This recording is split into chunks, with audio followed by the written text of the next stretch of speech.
All right, so under ANOVA, you're going to go to the main ANOVA option. It just says ANOVA. Um, and what you'll want to do is put your problem-solving ability scores, so those data scores. Those are your dependent variable, right? That's everybody's performance on the test. The fixed factors are their ages. The kids don't control their age, right? So, and we're comparing these different groups, and so we call that a fixed factor. The first thing you'll want to know after you do those is we need an effect size. It's always important to report an effect size when you do an ANOVA. So we're going to click this eta squared button here to give us the effect size.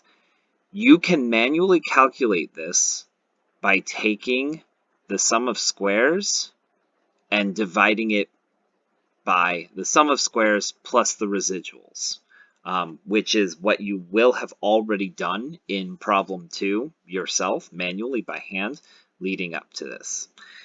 Also pointing out here, this F statistic is different than the Welch's. The reason for that is because in this case, when you're doing this full ANOVA, it's not a Welch's ANOVA, and so there's not an assumption, sorry, there is an assumption of equal variances. And so since it's assumed that the variances are equal, it actually lowers our F statistic. But you'll see the P here still is 0.03.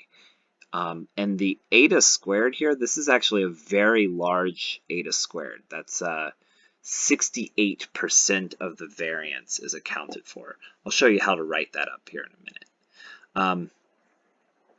So model assumption checks and contrasts, you don't need to worry about those. But the first one that you're going to need to adjust is the post hoc tests. So click the arrow to drag that down and then bring age over to this column here. I'm going to pause and come back in just a minute.